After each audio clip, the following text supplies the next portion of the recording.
Good evening, everyone. I'm Vivienne Benesch, producing artistic director of PlayMakers Repertory Company, North Carolina's flagship professional theater. Welcome to our third episode of Virtually Viv, where I sit down virtually with esteemed theater artists from the Triangle and around the nation and engage in conversations with amazing people about our stories, past, present, and most important, into the future. And speaking of the future, we look forward to sharing PlayMakers' constantly evolving plans for this upcoming season. Next week, we'll be announcing some of the titles and artists of the theatrical experiences we're planning to bring you.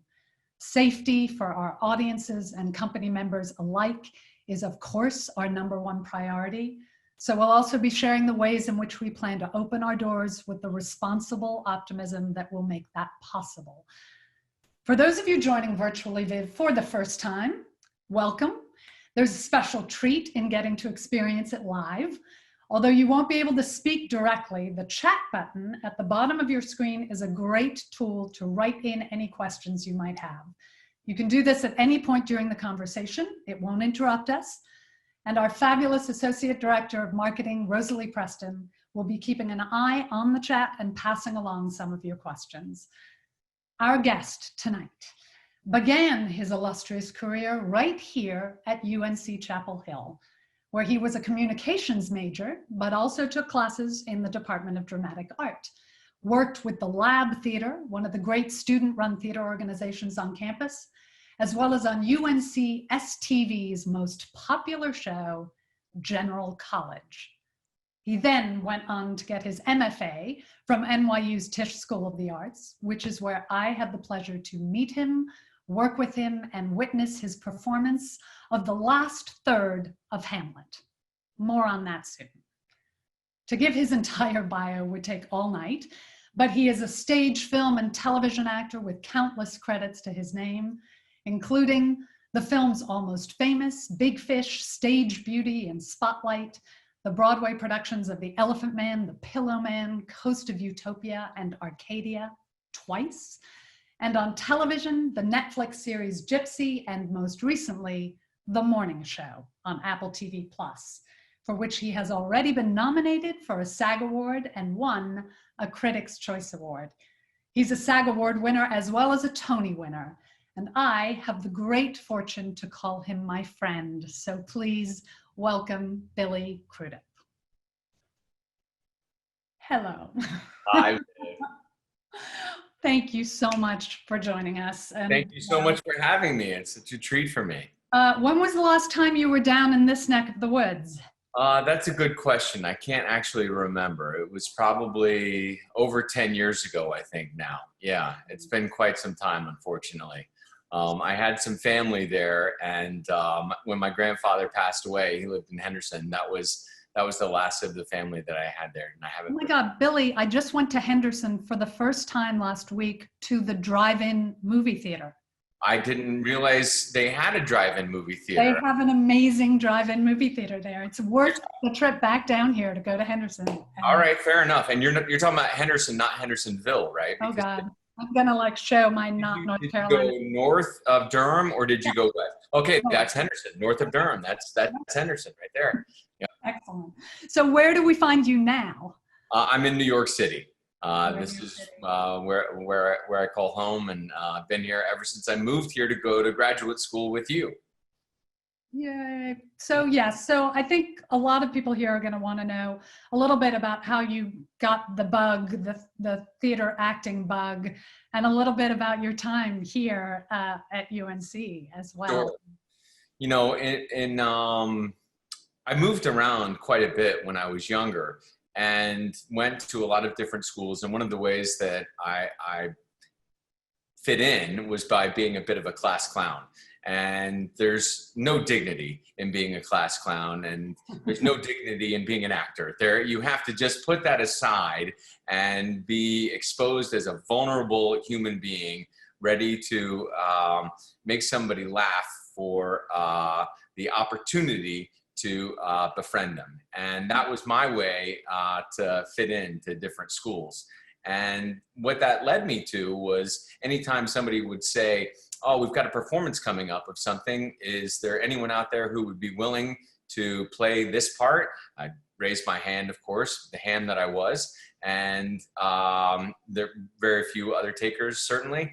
And that was my opportunity to be in front of people and make new friends and fit in a way. And after a period of time, I suppose I began to recognize that you could have some creative autonomy, that you could actually say something about yourself with that platform, that you didn't just have to be a class clown or ham it up in any social setting. And I think probably towards the end of high school, because the high school that I went to in Florida, St. Thomas Aquinas, they didn't have a drama department, but we had one junior when I was there who organized a production of Rats. I can't remember the name of it right now, but we did. It was a courtroom drama, and perhaps it'll come to me at some point. And that was a really inspiring event for me. That there was something that I could be a part of that was a social commentary that highlighted all of the things that I had spent the previous probably 16 years building in my social interactions, and leave feeling both useful and energized. And so when I went to UNC, there was nobody in my family that had been in the creative arts that I was aware of. So it wasn't a ready avenue for me to pursue. My dad and my grandfather, who both went to Chapel Hill, were certainly not interested in me pursuing a career in the arts. Even though at the time, out-of-state tuition was maybe $2,000.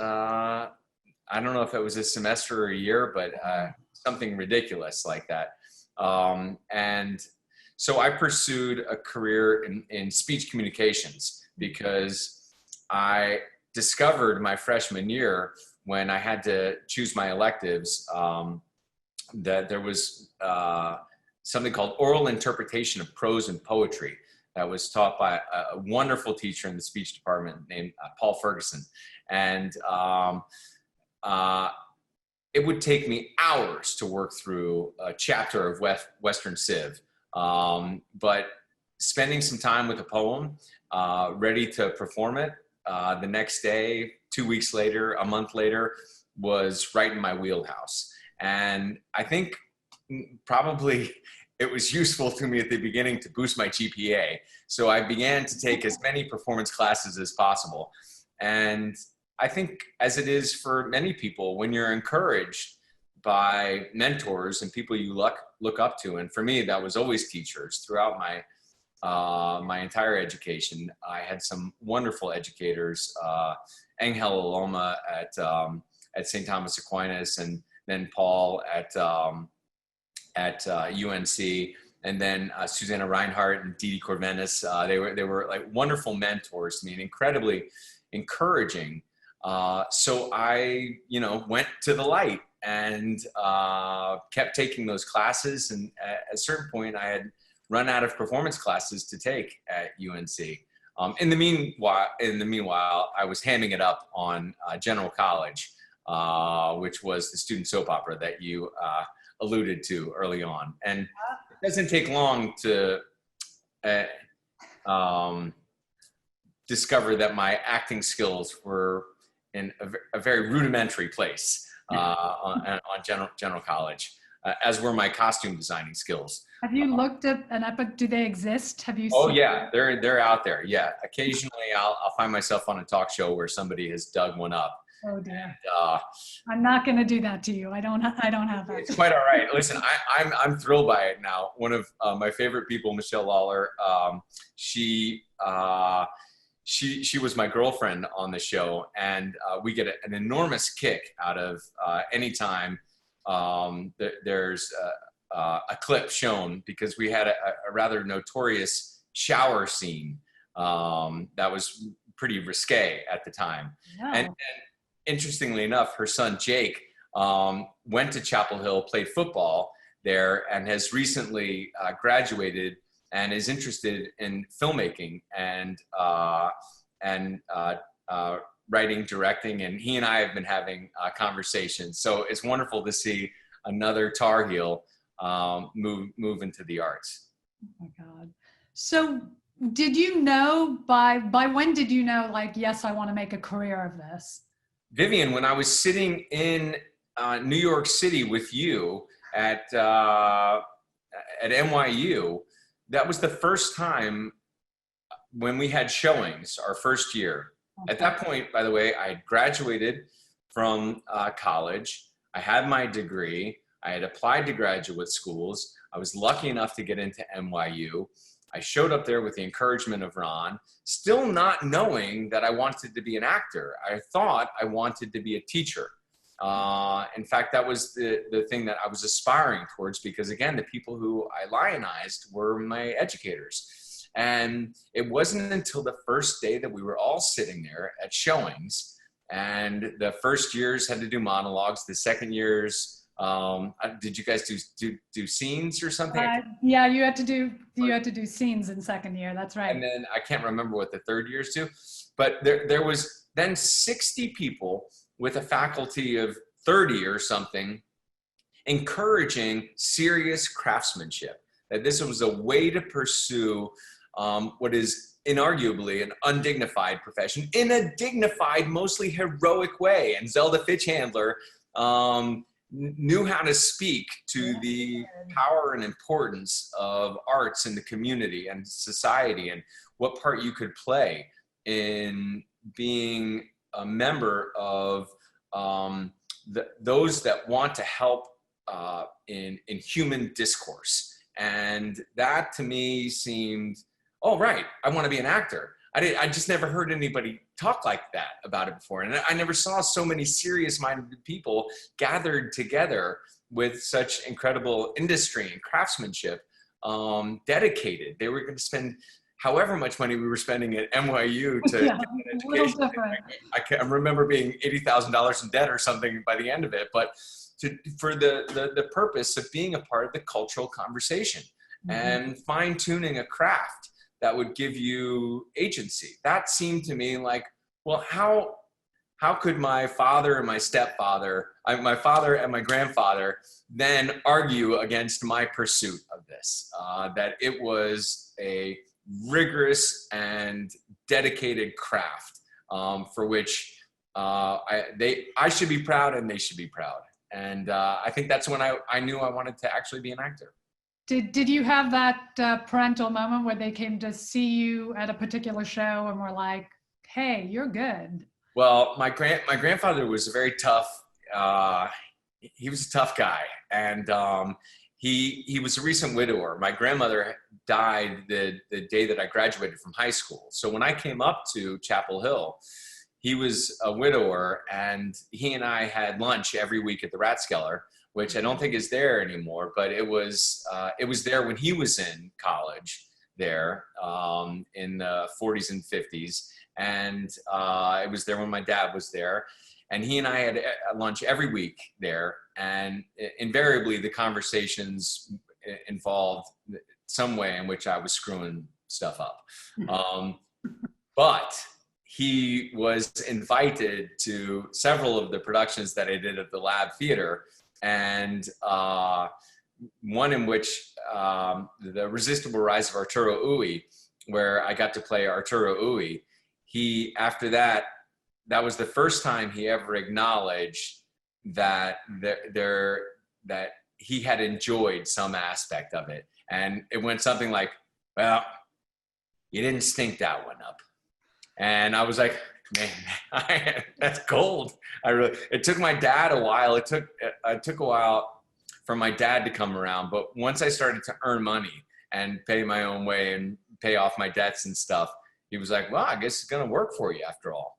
Wow. And then he was a dedicated fan. Those are big moments for all of us. They were huge. In this profession. My grandfather came to see hay fever, third year of grad school, and he came afterwards, and he was much older at that point, and he said, Vivi, you were good. Who knew? I was like, okay, I'll take it. I'll take it. Where was he from, the city as well? Or? Yeah, he was from Baltimore and then New York City. So, Right. but, that must have been an incredible thing for you. Yep. Oh my God. And you were fabulous, and all of us knew. So, well, I will say this. So I had the great privilege. I have to tell this story. So when we were at NYU, my third year, which is the final year of our MFA, Billy was the year below me. We did a production of Cherry Orchard, and there weren't enough people in the cast from the third year to be in it. So Billy and two other second years got to be in the show. So I had the great fortune of playing Dunyasha, to your Yasha in the Cherry Orchard, which was not hard to do because Dunyasha is just madly in love with Yasha. But the great story about this is that in your third year at NYU, especially in New York, there are agents who start to come see your shows because they're there. And it's, high stakes, and people are like, oh, okay. And not a single person from that particular show got a call from an agent in the third year. Only Billy did in the second year, and we were like, oh my God, Billy. You know what it was? It was the stash. I had a mustache as Yasha, if you recall, that I had to color in because I do remember. It came in red. Yeah, I'm sure that was the thing. That was actually quite a humbling experience, because I can remember there was a scene in which I was staged downstage, and the scene was happening with Zellman upstage, and I had some friends of mine from Chapel Hill who were there, and they lived in the city at the time, and they were making their way, and I reverted almost immediately to my old ham. I mean, obviously it's still a major part of my work, but at that moment, I drew focus from the important scene that was happening behind me in the Cherry Orchard, so I could ham it up for my friends. And it wasn't happening sort of consciously, but when I could hear them starting to perk, I think it was Spence too, maybe it might have been Spence and Dan. Afterwards, I felt horrible. And I went up to Dan in the dressing room and I said, I'm really sorry. I had some friends of mine from college who were here tonight, and I know they were disrupting the scene because they were watching me. And he goes, well, as long as you weren't doing it on purpose. And I was like, right, you are. Like, we are, this is a team effort to tell the story. Anytime you try to separate yourself from the squad so you can build your own ego, you're missing the point of the theatrical event. The theatrical event is created collectively. And that was a very memorable one to me. Wow. One of the things I remember thinking about when I watched you in Hamlet and then throughout grad school, it was said of you, you're such a sort of leading man in looks, but you're a character actor. And that I hate even those classifications at this point. They're kind of, I think we are finally breaking out of those kinds of classifications, but it's taken a while. But I love that sort of your love of the transformation and the character work has always been there. And I'm curious what that's like in film and television as opposed to theater, like the work of transformation. Is it very different in the different mediums? Well, it's much different for me insofar as what we understand together, what we share together is a process. We understand a process of creative collaboration. That, again, going back to that moment with Dan, where if you don't understand you're all in it together, if you haven't worked on how you're going to structure the cathartic event you're trying to create for your audience, then you're not working at your best level. Because we can all achieve so much more when we bring our best to a collective effort, particularly in the theater. And in film, much of that happens in the edit. So in terms of the character work, I'm used to a 5-week process. I'm used to a 6-week process. I'm used to an 8-week process with previews, where you try out the the things that you've been doing until they settle into your bones and it actually feels like something authentic coming out of you. In film, when you end up actually shooting it, the character work you're doing is in its infancy. It hasn't even been tested in front of an audience yet. You don't know yet the ways in which you're being, the affectations that you think are really spot on haven't settled in you. They're still stylized. So I look at films, particularly earlier in my career. My son is 16 and he and I recently started watching Almost Famous because I had to do all this press recently for it because it was 20 years ago. And the lead in it, William, who is the Cameron Crowe character, his name's William as well, and my son's name is William, my name is William. So we were watching it together, and I was watching that performance thinking, oh man, I wish I had just settled in my voice a couple more times. I could see that scene where I'm playing at something. And it's because the nature of film isn't process oriented in the same way in order to build character work. So that's why people sort of, I think, maybe gravitate towards people's looks and put them in a particular category based on their looks, because it's harder to find avenues, especially now, in which you can rehearse with the people that you're about to collaborate with over a period of time, because it takes failing. You have to try. I mean, for me, the process of building a character is like doing it terribly this way, this way, this way, this way, this way. And then you finally end up on something that is yours, that's your version of the character. And it's either received well or it's not received well, but at least it's rendered in the way that you intended. And in film, often the rendering is done by the editor. Right. They pick the moment that feels the most authentic. And if every part of the character work that you've done was the part where you pick up the spoon, if the camera is on the other character at that time, that moment is lost. So it's harder to find. I mean, as I've gotten older, I found more ways, I think, to ask for that space to do it. But certainly at the beginning of my career, it was more difficult to apply the skills that I had learned as an actor that made me want to be an actor, which is transform into different characters for the purpose of storytelling, in the same way that I would be a class clown in different ways at different schools when I was growing up. Finding that transition into film has taken some time. I'm going to ask a question that's come in now, just so, and then come back to this, which was just from Aaron saying, there's so many beautiful, great moments in Almost Famous. Do you have a favorite scene or set memory from that film? I have such incredible memories from that. And, you know, the truth be told, Cameron is an incredibly process-oriented director. He likes to consider nuance. He wants to find out how you work, and he wants to try to create an environment in which you can thrive.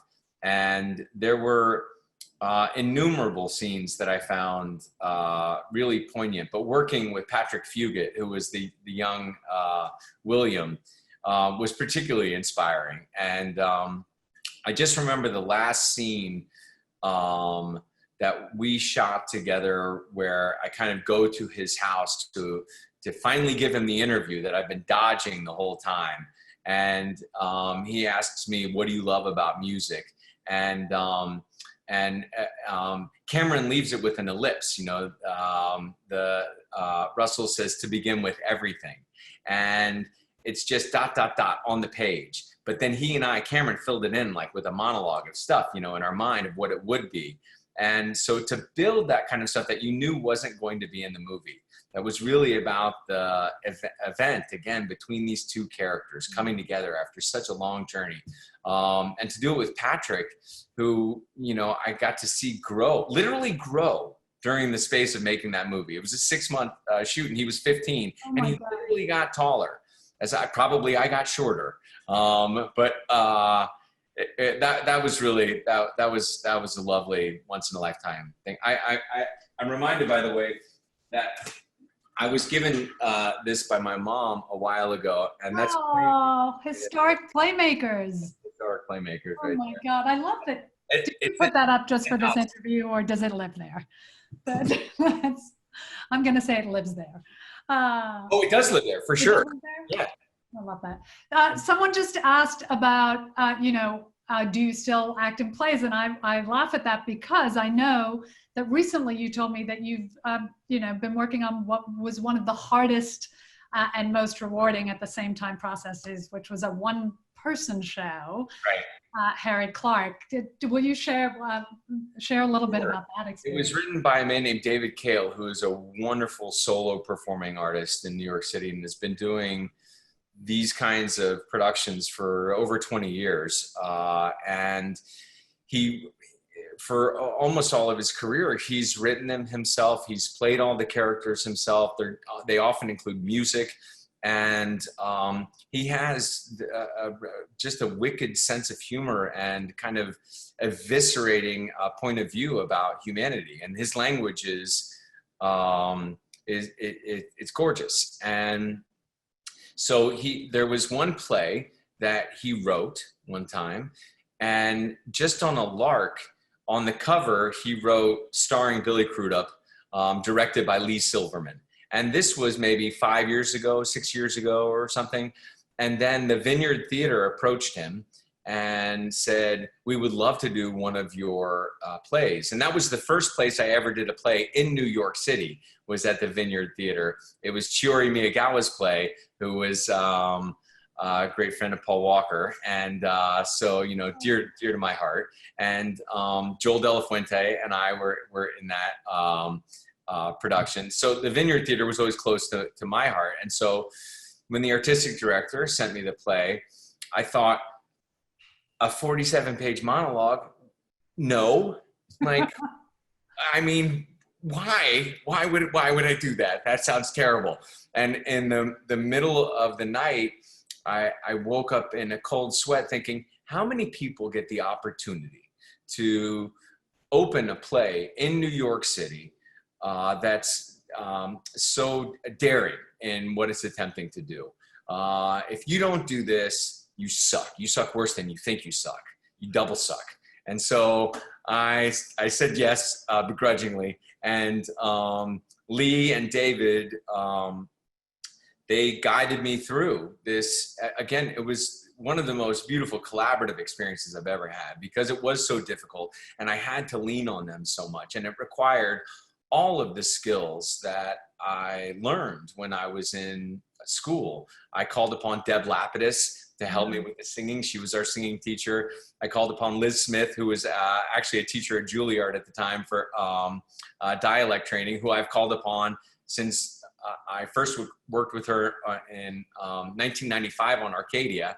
And so it really was a tribe of people that helped to create this experience. And doing that hour and 15 minutes or hour and 20 minutes 8 times a week was, no question, one of the most rigorous experiences and rewarding, because the real magic of storytelling never becomes more bald than at the end of the play, when the sort of house lights come up and the audience looks around and said, oh, wait, we didn't see a story with 15 characters. It was just somebody talking to us. It was just some person who decided to get up there and tell us a story. Oh. What is more beautiful about how we commune in the theater than tricking people with nothing more than your voice and some hard work?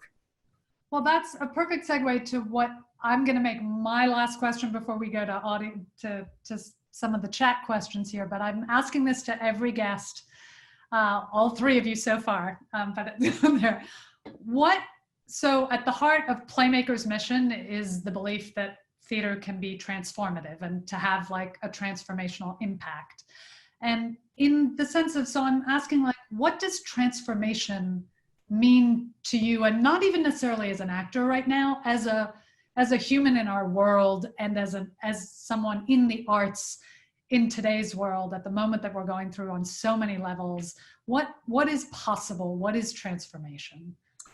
The first thing that pops to mind, Viv, and not giving it much thought, was a phrase I remember from college called paradigm shift, where, and it was the old illustration that could be a woman in a beautiful gown or an old woman in a shawl. And if you looked at it from one perspective, you could only see the woman with the long gown. But as soon as your attention was called to the illustration from a different perspective, you could only see the woman in the shawl.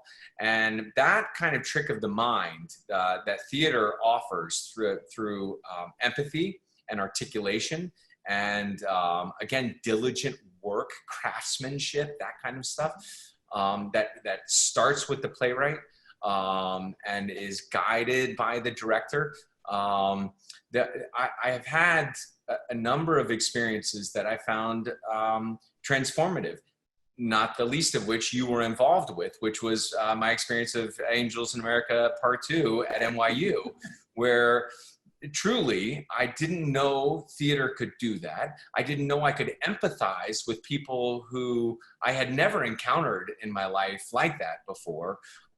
Such extraordinary human figures that Tony Kushner painted in that. And that continues to be an inspiring touchstone for me. And things even like Hamilton that I saw, at the Public, the theater still maintains that potential, that you can be in a room with people whose only goal is to share a story of empathy and articulation, so that we might commune together, whether we have different experiences or we don't, just for a moment. And hopefully we don't pay too much to see that, because it leaves us more emotionally available to accept it. No, and I think, you've sort of on the nose gotten to why I think, the arts will continue to transform the how, but the why will never shift, like to be able to experience those kinds of moments.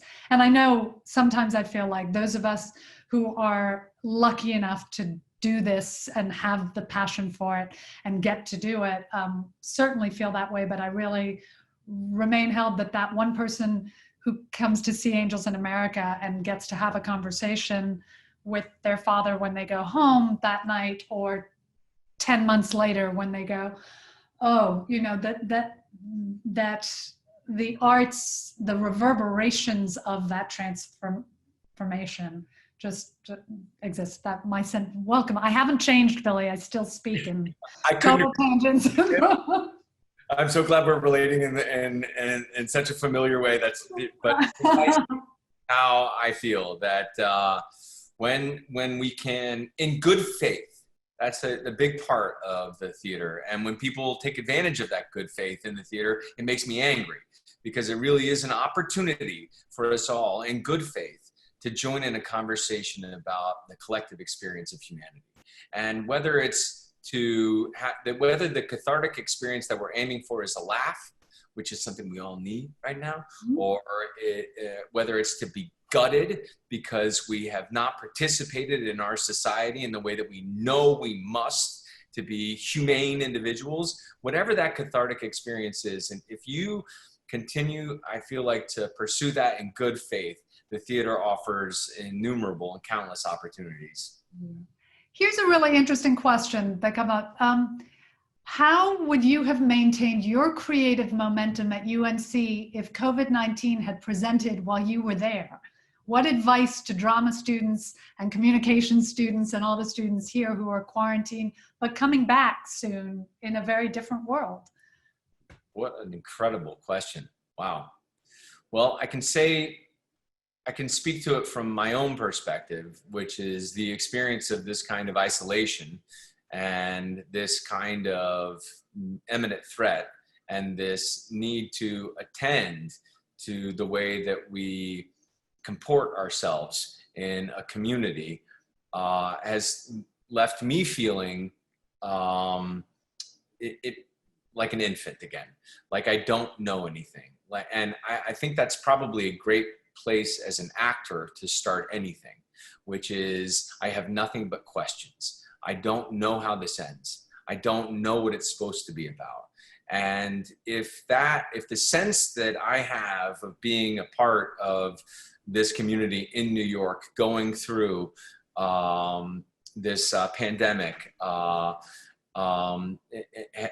it has dislocated me in a way that was unexpected.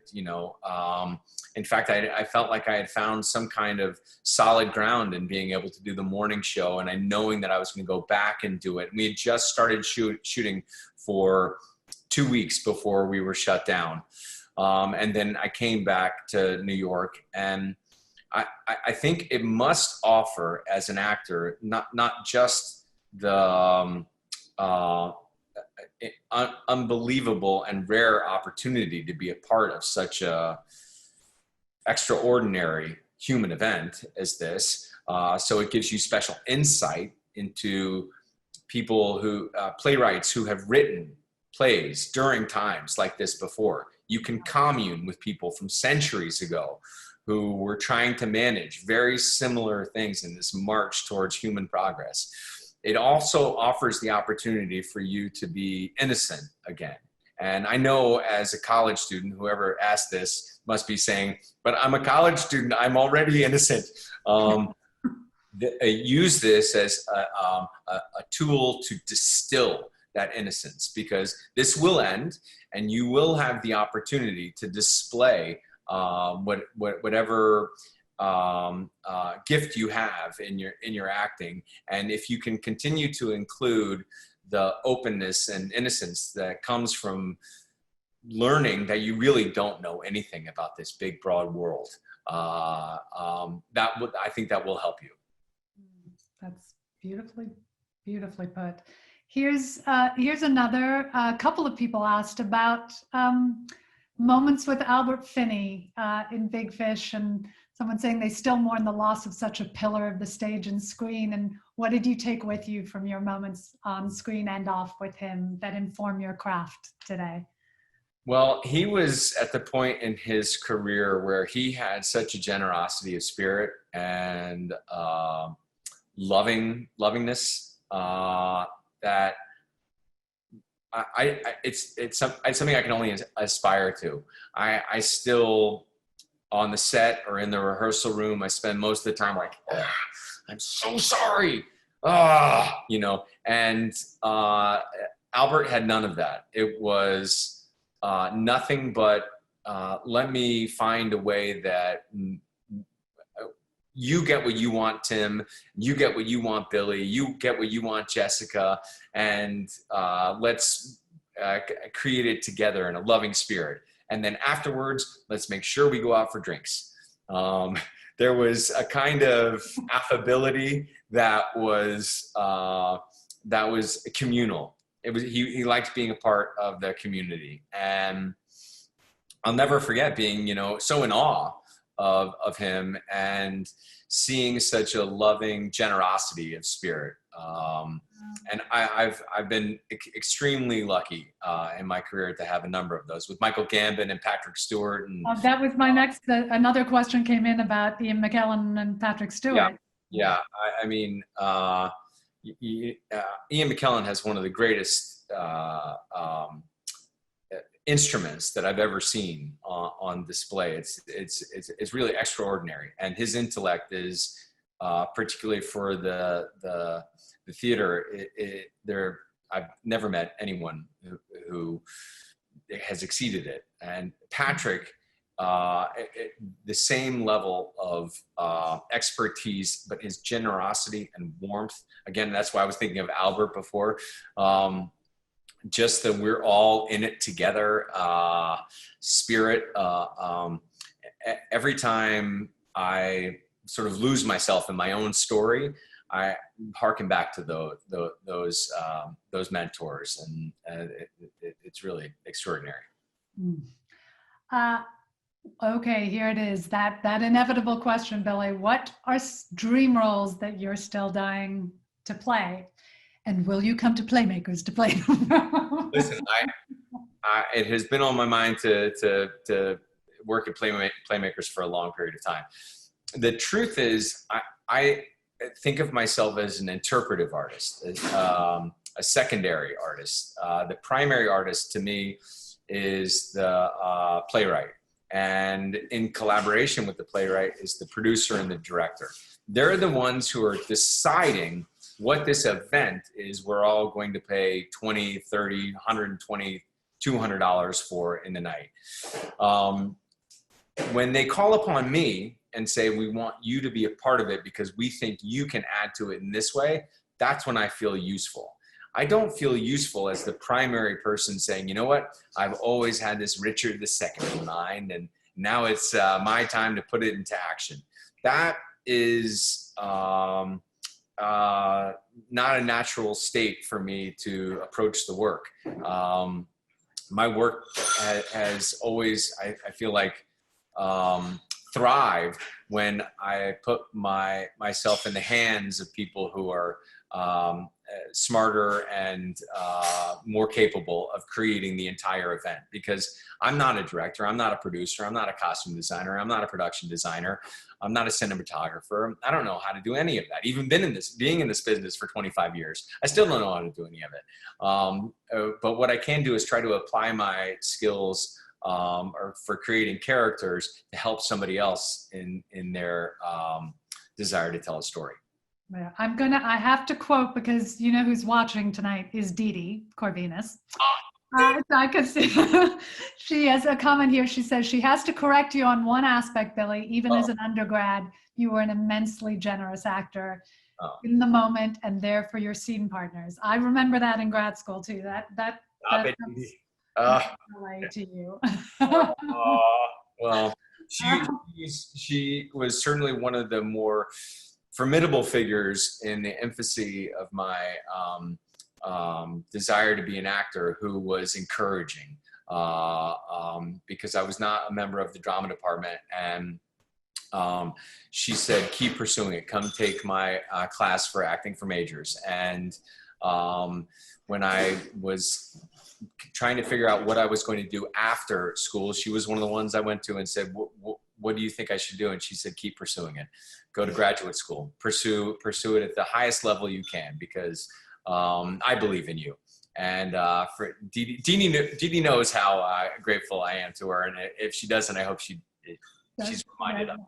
Oh, well, you know, when you were just talking about not having, you know, oh, I have my Richard II I have to do, or that, it's someone else who shares that often with you is Ray Dooley from our company, because I'm always saying, what do you want to play? And he's very much like you, and some of the most generous, amazing actors are of that mind to sort of be, as you said, an interpreter there, and not necessarily, and that sometimes. Well, another filler in my mind, yeah, Ray. And sometimes what was that you were saying? The last part of it.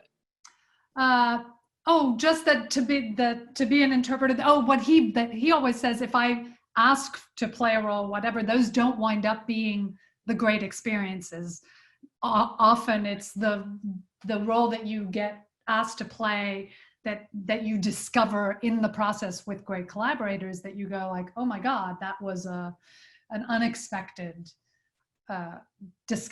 I've had the same experience, and I believe, and Dee Dee could correct me here, but I believe I saw her and Ray Dooley and Susanna Reinhardt in Pinter play, and I wish I was better educated, but considering this conversation, I really should be better educated. But I can't remember if it was Betrayal or Old Times or another one, but maybe Dee Dee will chime in and tell me.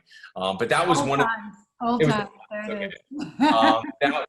That was one of the moments when I discovered the magic of theater, because I hadn't seen Pinter before, and I didn't know people could use the space of theater to be quiet in a way that was gutting. And I hope that, I think that was the trio, but I could be mistaken. I can barely remember what I had for breakfast, but I do remember Dee Dee and Ray in particular, and I'm pretty sure it was Susanna as well. Amazing. Well, I can't believe we have come to the end of our time, but I do have one last question, a little bit on the transformation question too, that I like to end, which is what gives you hope right now? That's a great question. Well, I think it's the younger generation. I believe that their insistence on a more equitable society, that their passion for using this moment for something that is a part of the movement of progress and the march of humanity is vivid and exceptional and empowered. And all I want to do is throw my weight behind them and their ability to find a new way for all of us in this moment of uncertainty. Wow. Well, I am insanely moved to just say that, like, hope, once again, you give me hope, because that is, that's exactly what I hope we can do. I too feel like I'm now a facilitator for that, that next wave, and God bless them to like take it there. And I want you guys driving, but I want to be in the car. Yeah, absolutely. Dave Chappelle said something special, and I thought that was the right idea. Just let me add my weight to the inertia of your movement. You bring such incredible dignity to our profession, Billy, seriously. Like, and you know, right now Zelda would be so proud. Ron, I may have to send him a tape of this interview just to like say, you have to watch this and do that. But, you know, and I know that everyone at PlayMakers, but especially just at UNC, is insanely proud to like hear you speak so eloquently and to have had the incredible career that you've already had and will continue to. So like, you didn't actually answer the question, what do you want to play, other than to say you don't have that. So we'll keep talking about that. Tell me what event you want and I'll let you know if I feel like I can be a part of it.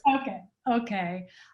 So thank you for catching up, and you know, I couldn't be more grateful for your time, and Chapel Hill is always here to welcome you. So Viv, I can't tell you how much it warms my heart to know that you have the reins over there, because I trust you as somebody who has such incredible integrity and is so thoughtful, compassionate, talented, and caring for the community and your place in it there. And I believe that PlayMakers has something to offer that city and that state and our community. And I couldn't be more grateful that you're at the helm of it. Thank you. That means a great deal. And with that, I'm going to let you sign off, and I'm going to say my goodbye missive. All right. Here, but hope to see you really soon. I'll see you soon. Bye. So I'm just going to finish by saying thank you all for joining us as well. You can visit our website for more PlayMakers Keeping You Company content that is already available for you to enjoy from home. Make sure to join us 2 weeks from now on July 24th at 7:30 p.m. for our next Virtually Viv guest, who is another UNC alum, writer, actor, educator, activist, and member of the PlayMakers family, a great North Carolinian, Mike Wiley. And as I said earlier, next week we will also be announcing some plans for our upcoming season. And that's because we're PlayMakers, and so we are still hard at work through this time making play. Whether that be virtually, live, or something we haven't even dreamed of yet. And finally, before I go, I hope you'll consider making a donation to PlayMakers in support of the artists and the staff who made this evening and all of our work possible. Every gift, big and small, makes a huge difference and helps ensure, just like Billy said, that PlayMakers can keep bringing you and this great state the power of theater in all its forms. Please have a wonderful weekend, a safe weekend. Can't wait to see you next week and in 2 weeks at the next Virtually Viv. I'm Vivienne Benesch, and I'm a PlayMaker. Good night, everyone.